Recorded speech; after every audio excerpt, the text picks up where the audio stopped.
السلام علیکم تمام کنیزان زینب کو. امید ہے سب لوگ خیریت سے ہوں گے. تقریباً سبھی لوگ جو ہیں وہ کووڈ-19 کی وجہ سے کافی پریشان ہیں.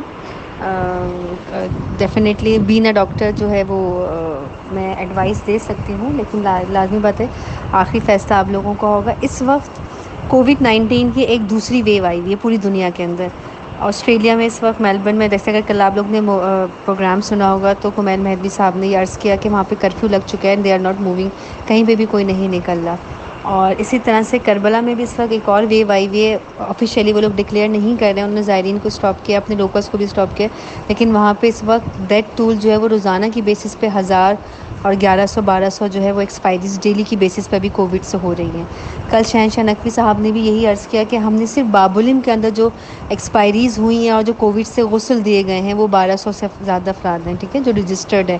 اس کے علاوہ آئی ایس او کا اپنا الگ ہو رہا ہے. اور ابھی میں آپ کو صرف یہ بتا رہی ہوں کہ عید کے بعد سے کل اور آج کے دنوں میں ہی ہمارے پاس ایک دم سے ایڈمیشنز جو ہیں وہ بڑھنا شروع ہوئے ہیں ہاسپٹلز میں. لیاقت نیشنل میں بھی کچھ میرے بہت ہی جان پہچان والے لوگ ہیں جو افیکٹ ہو کے نمونہ کی وجہ سے وہاں پہ ایڈمٹ ہوئے ہوئے. اسی طرح سے ہمارے آغا خان میں بھی پیشنٹ ایڈمٹ ہوئے ہوئے. جہاں تک بات ہے عزاداری امام حسین سید الشہداء علیہ السلام کی، یہ عزاداری میری اور آپ کے کرنے سے اور نہ کرنے سے رکنے والی نہیں ہے. سب سے پہلے اس چیز کو ہم سب کو سمجھنا چاہیے کہ بی بی فاطمہ الزہرا کی دعا ہے، اللہ میاں کا وعدہ ہے، اور یہ تا قیامت رہے گا. میں ہوں نہ ہوں، میرے ہونے نہ ہونے سے یا میرے گھر کی مجلس ہونے یا نہ ہونے سے کوئی فرق نہیں پڑنے والا. جو سب سے اہم چیز ہے وہ یہ ہے کہ ہم بقائے سید الشہداء، مجالس سید الشہداء کے لیے کیا عمل کر سکتے ہیں. ڈسکشن قطعاً یہ نہیں ہے کہ مجلس نہ ہو، سب کو مجلس کرنی چاہیے، فرش بچھائیں. اگر آپ نماز کے اوپر بیٹھ کے ایک لمحے کے لیے امام حسین کو یاد کر کے آپ نے رو لیا اور وہ آنسو نکلا، وہ بھی بہترین گریا ہے. تو مجلس تو قطعاً یہ نہیں کہ میں لوگوں کو جمع کروں. اب علماء دین جو ہزاروں کے مجمع میں مجالس پڑھتے تھے وہ کہہ رہے ہیں کہ آپ 5-10 لوگوں پہ آپ تصور کریں کہ وہ لوگ کس طرح سے مجلس ادا کر سکیں گے یا کس طرح سے مجلس پڑھیں گے.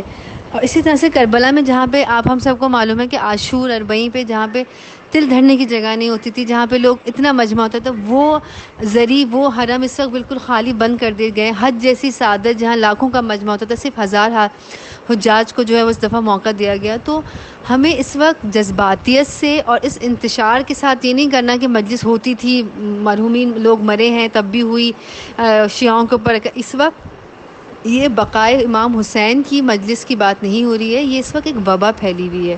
اس وبا سے ہمیں لوگوں کو بچانا ہے. اگر عزادار رہیں گے تو عزائے حسینی ہوگی.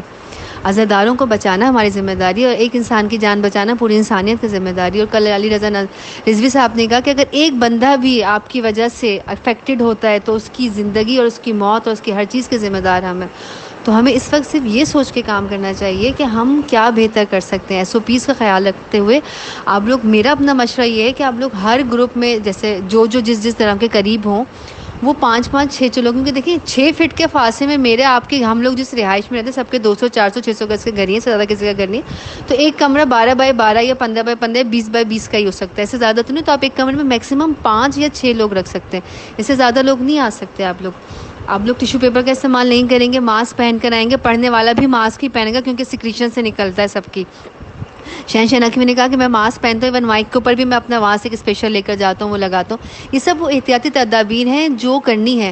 ضروری نہیں ہے کہ جیسے کچھ لوگ، امی نے کہا کہ میں اولڈ ایج کے پیشنٹ، اس وقت بہت پاکستان میں تو جو ہمارے یہاں جتنی بھی ڈیتھس ہوئی ہیں آپ دیکھیں ارلیسٹ لوگوں کی زیادہ ہوئی ہیں، اولڈ ایجز کی بھی ہوئی لیکن جو ینگ لوگ ہیں ان کی بھی ہوئی. تو اس میں سب کچھ جو ڈیپینڈ کرتا ہے وہ امیون سسٹم کے اوپر کرتا ہے. آپ کا قوت مدافعت کتنا مضبوط ہے. ہو سکتا ہے میرا قوت مدافعت اتنا مضبوط ہو کہ میں وائرس لے کے پھر رہی ہوں لیکن میرا وہ وائرس 50 لوگوں کو افیکٹ کر سکتا ہے. تو اگر میری وجہ سے کسی ایک بندے کو بھی خطرہ ہو سکتا ہے تو اس کے لیے ہمیں محتاط ہونا پڑے گا. مجالس ضرور سے کرنی چاہیے. مجلس بپا ہوگی، مجلس ہمیشہ رہی ہے. جب عباسی دور تھا، جب ظلم ہوتے تھے، اس وقت بھی بقائے حسین کے لیے لوگوں نے اپنی ساری کام کیا. ہمیں مجلس کو باقی رکھنا ہے. یہ مت سوچیے کہ میرے گھر کی مجلس کیسے ہوگی، بس صرف یہ ہمیں سب کو سوچنا چاہیے کہ ہم اس کو کس طرح سے بہتر طریقے سے کر سکتے ہیں. زون بنا لینے چاہیے. میرا اپنا مشورہ ہے. بہت چھوٹی ہوں، ہو سکتا ہے میں کسی کو ہرٹ کروں، لیکن میں اپنی صرف یہ ایک تجویز دے رہی ہوں کہ آپ لوگ جو ہے وہ زون میں رکھیں اور 6 لوگوں سے زیادہ کا نہ رکھیں. اس میں آپ لوگوں کو مختص کر لیجئے کہ میرے گھر میں یہ لوگ آئیں گے یا ہم اس طرح کے لوگ اس طرف ہو جاتے ہیں, کچھ لوگ ایک طرف ہو جائیں, اور اسی ٹائمنگ میں آپ کر لیجئے. اور صبح میں کر لیجئے. روم میں اپنے آپ لوگ اے سی مت چلائے گا, پنکھا کھول کے کرنا ہے, کوئی ٹیشو لے کر نہ آئے, رومال رکھیے, ہر کوئی اپنے رومال یوز کرے, گھر جا کے دھوئے اس کو صابن سے اچھے سے, دھوپ میں پھیلا کے سکھائے. گھروں کو آپ نے جتنے احتیاط کریں. امام بارگاہوں کو بہت بڑے پیمانے پر خانہ کو نصب کرنے کے بجائے علم اگر آپ کے 14 یا 12 ہوتے ہیں تو اس کو 3 یا 5 علموں کے اوپر آپ لے کر آ سکتے ہیں, یا 2 علم نصب کر لیجیے جو جس طرح سے کر سکتے ہیں. زیارت کے لیے لوگ دور سے کریں, کوئی ہاتھ نہ لگائے. ان سب چیزوں کا بہت ساری چیزیں ہیں جو احتیاط کرتے ہوئے ہمیں کرنی ہے. مجلس ضرور سے ہوگی اور ہر گھر میں ہوگی مجلس, اور کوئی یہ سوچ کے دل چھوٹا نہ کرے کہ شاید ایک ہوں میں اپنے گھر میں, یا میرے گھر میں کوئی پڑھنے والا نہیں ہے. جس کے گھر میں کوئی پڑھنے والا بھی نہیں اس کے گھر میں بھی آپ دیکھیے گا مولا خود سے جو ہیں وہ ذاکر کو کوئی نہ کوئی ایسا بندہ ضرور آئے گا جو اس کے گھر میں کوئی مجلس بھی پڑھے گا, سو سلام بھی ہوں گے, نوحے بھی ہوں گے اور حدیث بھی ہوگی. لیکن بس لوگوں کا ازدحام نہیں کیجیے گا, اور اپنی ذمہ داری اس وقت جو ہے نا ایک ہمیں بہت ضروری ذمہ داری سمجھیں. دیکھیں 21 رمضان کے بعد آؤٹ بریک بہت برا آیا تھا, اور یہ گورنمنٹ ابھی بھی یہی آؤٹ بریک لانا چاہ رہی ہے عاشور کے بعد. تو میری تو دستہ سب سے یہی گزارش ہے کہ ایس او پی کا خیال رکھتے ہوئے جتنے کم سے کم لوگ گیدر ہو سکیں اس حساب سے کریں. میرا وائس نوٹ بہت لمبا ہو گیا, بہت معذرت. السلام علیکم. اگر میری بات کسی کو بھی بری لگے, کسی کی دل آزاری ہوئی ہو, تو میں اس کے لیے پہلے سے ہی معذرت خواہ ہوں. السلام علیکم. طرف حسین کا روزائے عظیم ہے, ایک طرف ہے با وفا وہ وفا کا بادشاہ.